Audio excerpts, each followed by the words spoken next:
Эсеп палатасы Ош мэриясынан 5,6 миллиард сомдук мыйзам бузууларды аныктады.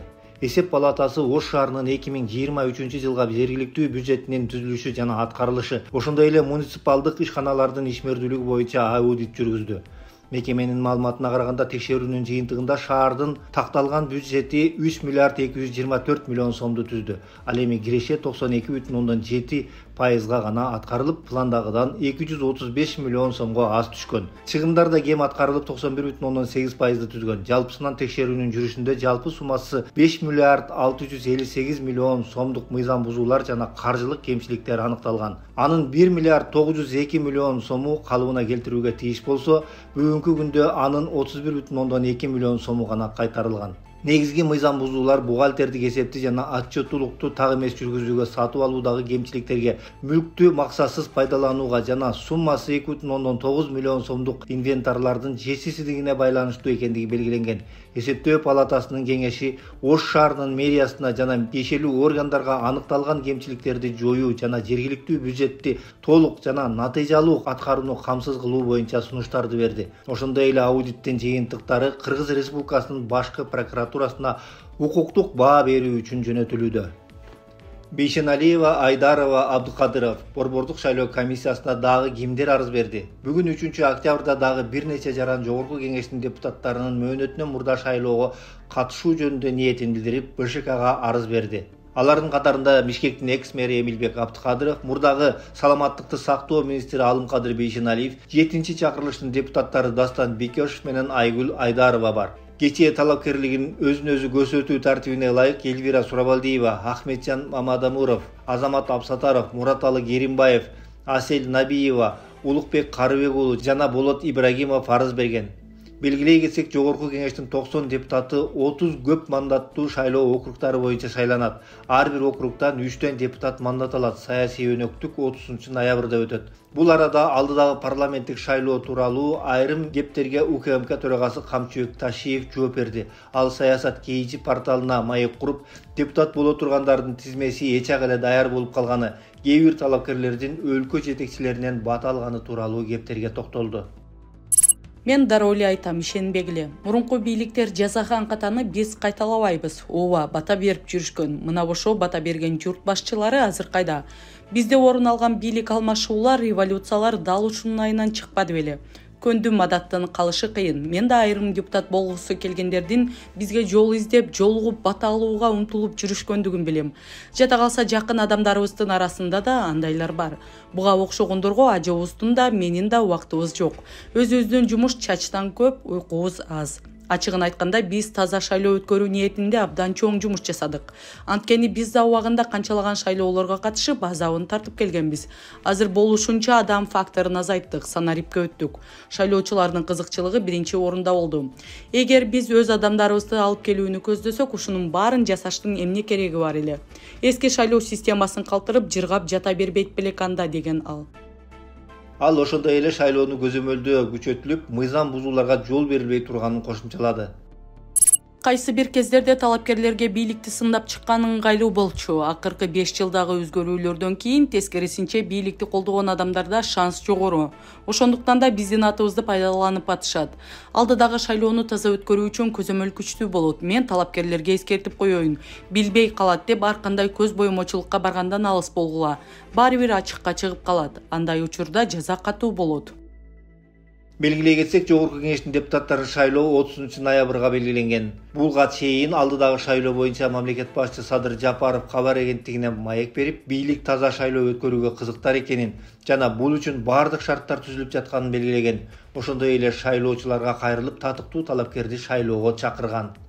Манас шаарындагы 40 көчөгө 40 чоронун аты берилиши мүмкүн. Жалал Абад облусунун Манас шаарындагы 40 көчөгө Манастын 40 чоросунун атын берүү демилгеленди. Бул тууралуу мэриянын басма сөз кызматы билдирди. Шаар мэри Эрнисбек Ормохов 2 октябрда эл менен жолугушуп, кааладагы чоң-чоң көчөлөргө кайталанган аталыштары бар проспектлерге Манастын 40 чоросунун атын берүү боюнча тиешелүү кызматтарга тапшырма бергенин айтты. Эл менен макулдашып көчөлөрдүн аталыштары такталгандан кийин Сунуш шаардык кеңештин кароосуна киргизилет. Жалал Абад шаары сентябрда Манас болуп өзгөртүлдү. Демиргени кала мэри көтөрүп, парламент колдоп, президент жарлык чыгарып берди. Андан кийин 27 сентябрь Манас шаарынын күнү болуп белгиленди. 17 жаштагы Айсулунун өлүмүнө шектүүнүн жакындары маркумдун ата-энесине көңүл айтышты. Социалдык тармактарга жарыяланган видеодо өзүн шектүүнүн апасы деп тааныштырган аял кыздын үй бүлөсүнө тилектеш экенин билдирген. Ал ошондой эле алардын өлүм жазасына тартуу талабына макул экенин айтты.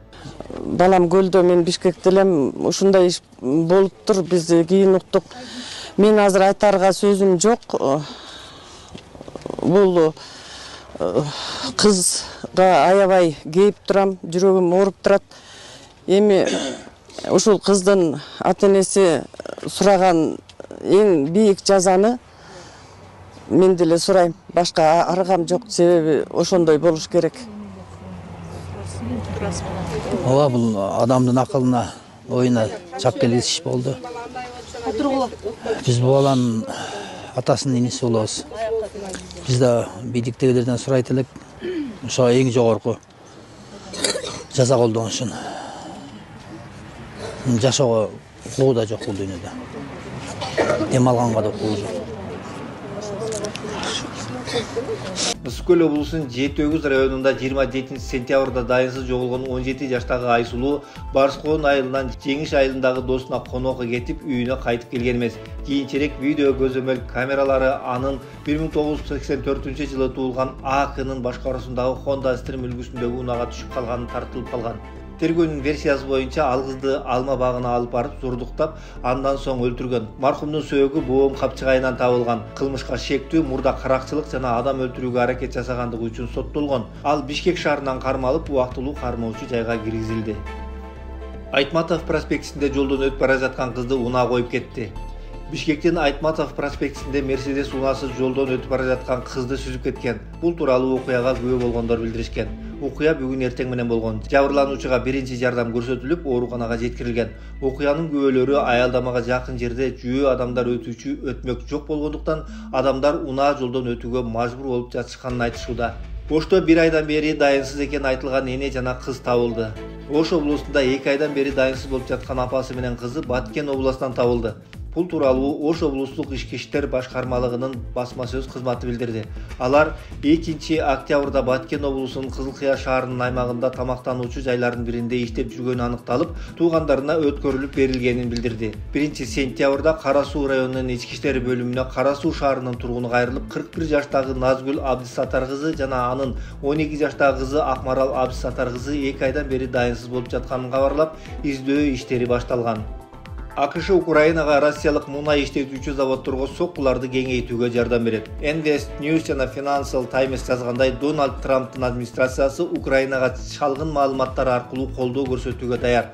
Максат Россиянын энергетикалык объектилерине жасалган чабуулдардын натыйжалуулугун жогорулатуу. АКШнын жардамы менен Украина абадан коргонуу системаларынын жайгашкан жерин так билүүгө жана сокку багыттарын туура аныктоого мүмкүндүк алат. Бул учурдагы дрондор менен алыс аралыкка учкан ракеталардын эффективдүүлүгүн арттырат. Сентябрда эле Украина соккуларынын айынан кеминде 5 Орусиянын мунай иштетүүчү заводдору ишин токтоткон. Натыйжада Россиянын бир катар аймактарында бензин тартыштыгы пайда болгон. Financial Times булактары муну Трамп айланасындагы саясаттагы олуттуу бурулуш деп аташты.